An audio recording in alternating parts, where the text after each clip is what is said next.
शिकतात, इंग्रजी माध्यमातून शाळा शिकतात, इतरांचं मी सांगत नाही आहे, पण इंग्लिश मीडियममध्ये शिकवणारे जे पालक आहेत 100% त्यांचे माता पिता किमान आई तरी मुलं शाळेला जाऊन आलेली आहेत, कोचिंगला जाऊन आलेले आहेत, तरीसुद्धा घरात बसून रोजच्या रोज तासभर डोकं बडवून घेतातच. बाळ हे ए आहे, ते बी आहे, हे सी आहे, ते डी आहे, हे रेन रेन गो आवे आहे, अशा प्रकारचे सगळं घेत आहे का नाही? खरोखर सांगा तुम्ही, हात वर करा बरं. प्रामाणिकपणानं करायचं, ते मान्य करणं सुद्धा एक चांगली गुणवत्ताच आहे, मान्य करायला गेलेत तिने. बाकीच्यांनी काय केलेलं नाही आहे, नसलं तरी मला माहिती आहे. तर जसं तुम्ही तुमच्या मुलांना शाळेला घातला, तर शाळेला घातल्यानंतर शिक्षक शिकवतील की कोचिंगवाले सांगतील की म्हणून गप्प बसत नाही, तुम्ही घरात सुद्धा त्यांना ती शाळा शिकवण्याचं, शाळेतला सिलेबस तुम्ही त्या मुलांना समजलाय की नाही ही खात्री करून घेण्यासाठी घरात पण रोज तासभर त्यांच्यासमोर बसून शिकवून घेता.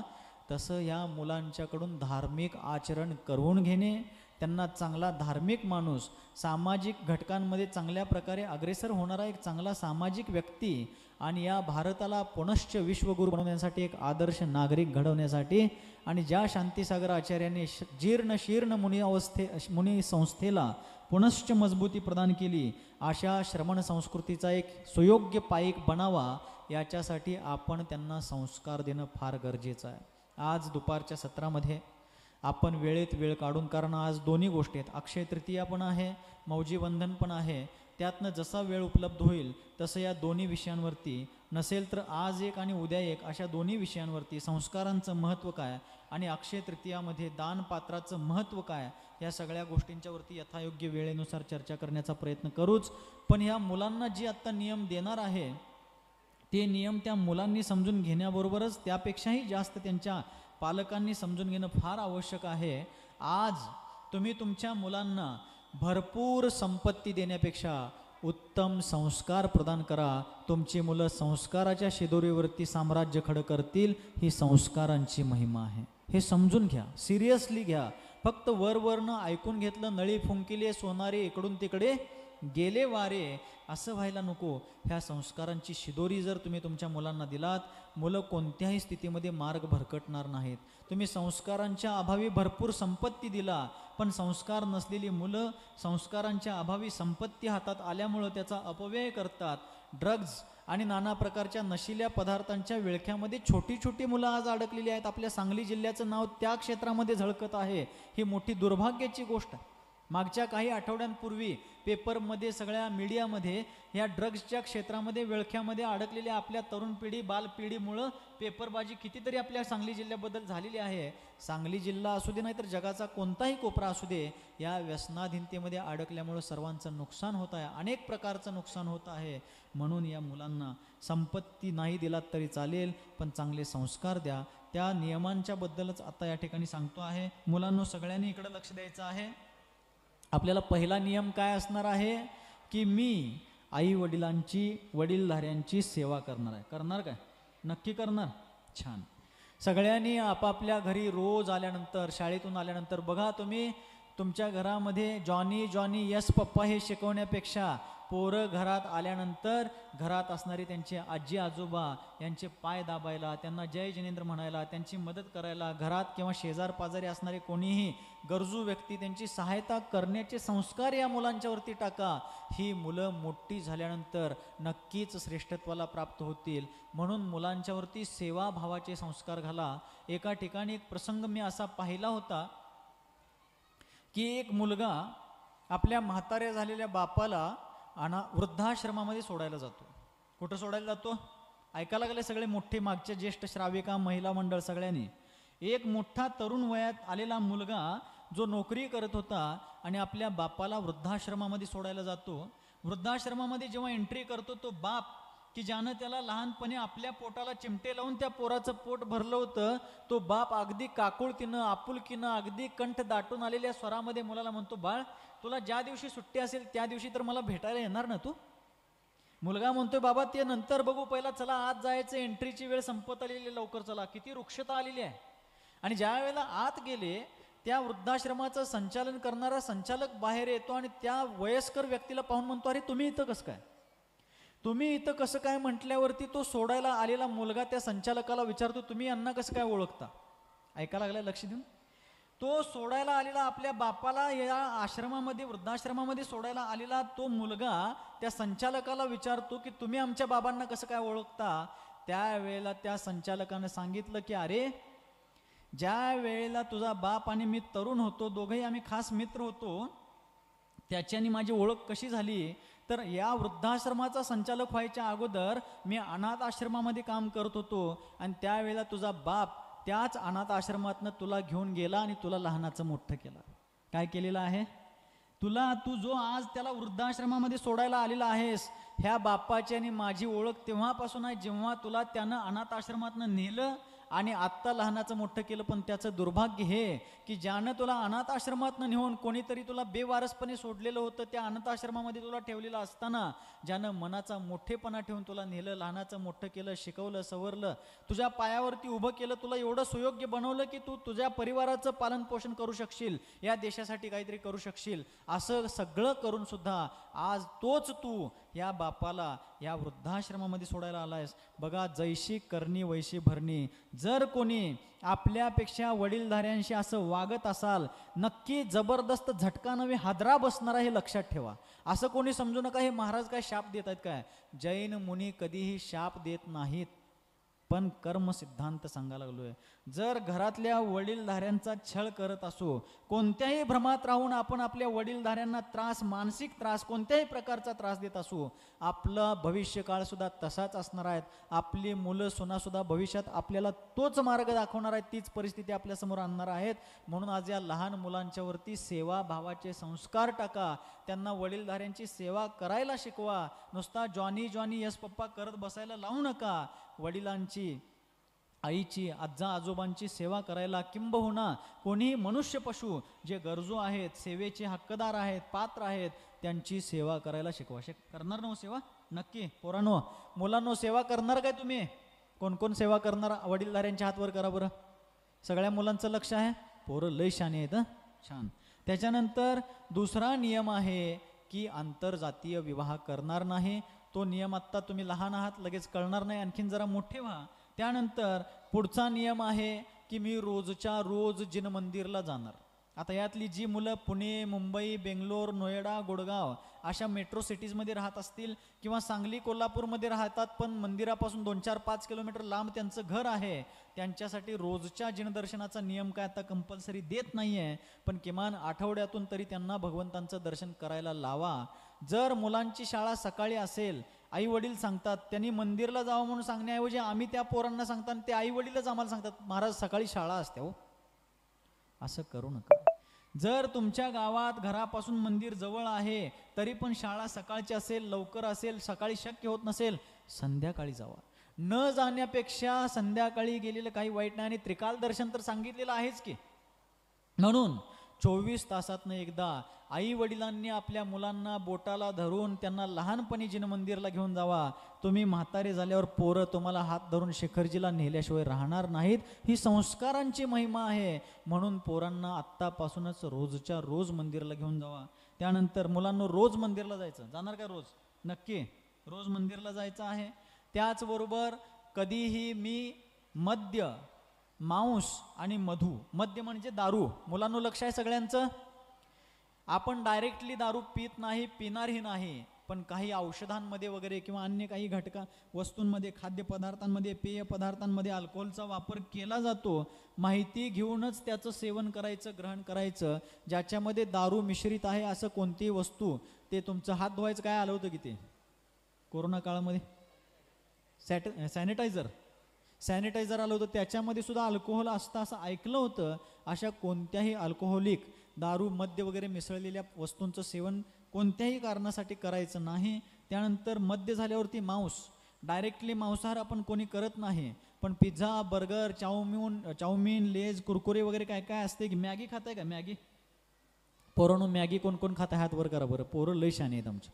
1, 2, 2.5, 3.25, 99. हां, सगळीजणच आहेत जवळजवळ. काही छुपे रुस्तुम आहेत, काही प्रगट झालेले आहेत. मॅगी चांगलं लागते की नाही? लय मस्त असते, लय भारी, एक नंबर. खरंच रोज असते काय घरात? मग कधी तर खातोय. पोरगं लय भारी आहे तसे, प्रामाणिकपणे सांगायला लागले. कोण करते मॅगी? घरात बहीण नाही तर मम्मी करते. किती सेवाभावी आहेत बघ यांची मम्मी बहीण. वसंत तात्या आहे का इथं? तात्या हां.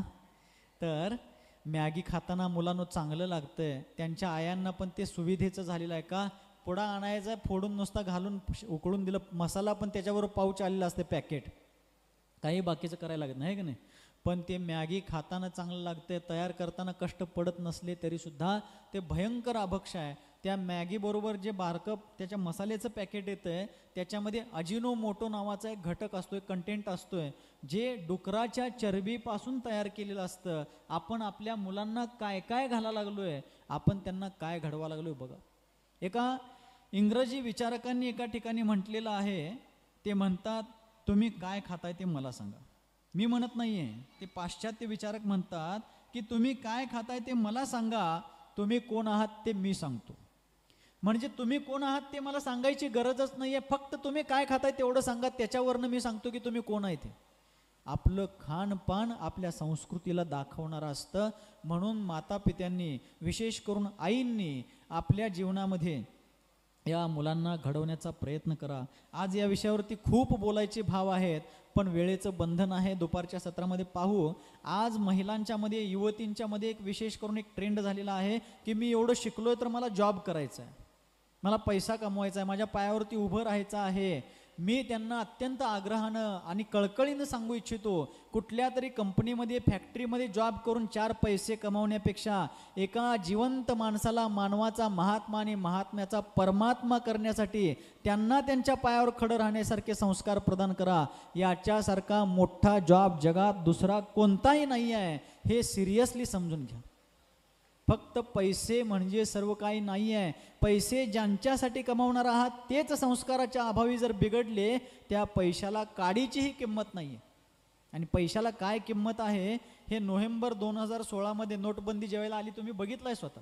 लोकांनी आपल्या हाताने आग लावलेली आहे, पोतं भरून भरून नदीत नेऊन टाकलेली आहेत. अशा प्रकारची परिस्थिती निर्माण झाली. म्हणून भरपूर संपत्तीपेक्षा चांगले संस्कार द्या.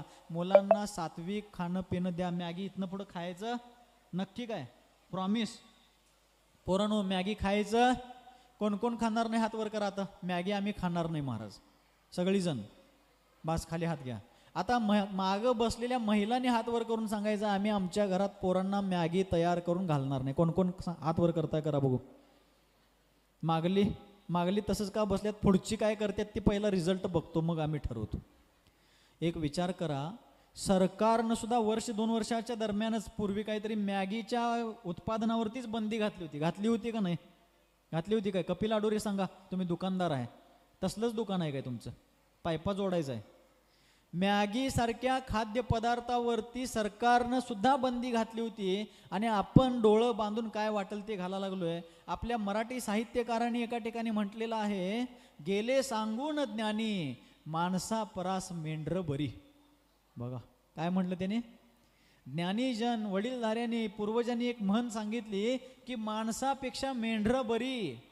एक मेंढी पुढं डबऱ्यात पडली तर मागची पण डबऱ्यातच पडतात, कारण इकडं तिकडं बघायची, चांगलं वाईट सगळं बघून चालायची त्यांना सवय नाही. तसं आपल्या मानव जातीमध्ये पण तेच झालेलं आहे. एकाने कोणीतरी काहीतरी केलं तर सगळी तसंच करायचं, पण तसं नको.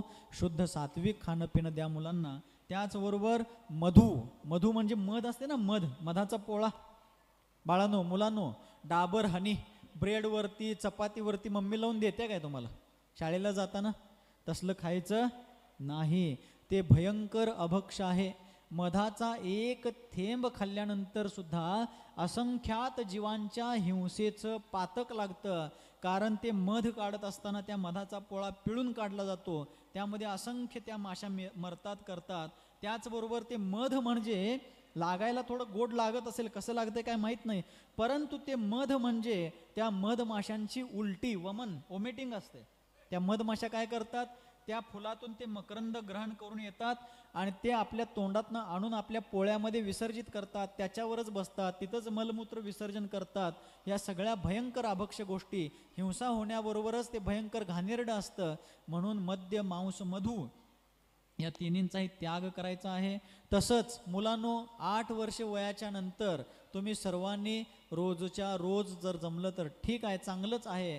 रोज जमत नसेल तर सुट्टीच्या दिवशी तरी जिन मंदिरामध्ये भगवंतांचं काय करायचं आहे, अभिषेक करायचा आहे. करणार भगवंतांचं काय करायचं, अभिषेक करायचं. आणि त्याचबरोबर मी माझ्या जीवनामध्ये कोणत्याही प्रकारचं व्यसन करणार नाही. मग व्यसनामध्ये काय येतंय, तंबाखू, लाल घोडा, क्वालिटी वगैरे तंबाखू असते की नाही, तंबाखू, मावा, बिडी, सिगरेट, गुटखा, उंचे लोक, उंची पसंद असलं काही सुद्धा खायचं नाही. त्याचबरोबर त्या व्यसनांमध्ये आणखीन बऱ्याच गोष्टी आहेत. जुगार खेळायचं नाही, सट्टा लावायचं नाही. मोठ्या लोकांनी सुद्धा हे समजून घेतलं पाहिजे. मोठी माणसं एका रात्रीत श्रीमंत व्हायचं स्वप्न बघतात आणि आईबापानं आयुष्यभर कमवलेली संपत्ती सगळी गमवून एका रात्रीत रस्त्यावरती येतात. करोडपती व्हायला जाऊन रोडपती झालेली बरीच माणसं आहेत. म्हणून पापानं अर्जन केलेला पैसा, आमचे गुरुदेव नेहमी सांगायचे, पापाचा पैसा पचतही नाही आणि वाचतही नाही. पापाच्या मार्गानं कमवण्यापेक्षा घामाच्या मार्गानं कष्टानं पैसा कमवा, तो आयुष्यभर सरणार नाही, संपणार नाही. अशा मार्गानं पैसा कमवायचा आहे. ते ड्रीम11 वगैरे काय काय बऱ्याच गोष्टी अलीकडे आल्यात असं ऐकायला मिळतंय मुलांच्याकडून वगैरे. अशा कोणत्याही प्रकारच्या जुगार सट्टाबाजीमध्ये जायचं नाही, मांसभक्षण करायचं नाही. शाळेमध्ये पोषण आहाराच्या नावावरती संडे हो या मंडे रोज खाऊ अंडे या नावावरती मुलांना अंडी वगैरे पण दिल्या जातात बऱ्याच ठिकाणी. तर अशा प्रकारे करायचं नाही आहे. आणि त्याचसोबत कारण अंडी ही शाकाहारी नाही आहे. अंडी शाकाहारी आहे काय माहीत नाही. शाकाहार कशाला म्हणायचं, शाक म्हणजे वनस्पती, झाडं वेली वगैरे जे आहेत त्यांना म्हणायचं शाक. त्या शाकपासून जो आहार उत्पन्न होतो त्याला म्हणायचं शाकाहार. जे अन्न धान्य भाज्या फळं फुलं मिळतात त्याला म्हणायचं शाकाहार. अंडी ही कोणत्याही झाडाला लागत नाही, ते पक्ष्यांचा अपक्व गर्भ असतो, म्हणून अंडी कधीही खायचं नाही. त्याचबरोबर शाळेमध्ये मुलं एकमेकांचा टिफिन शेअर करतात.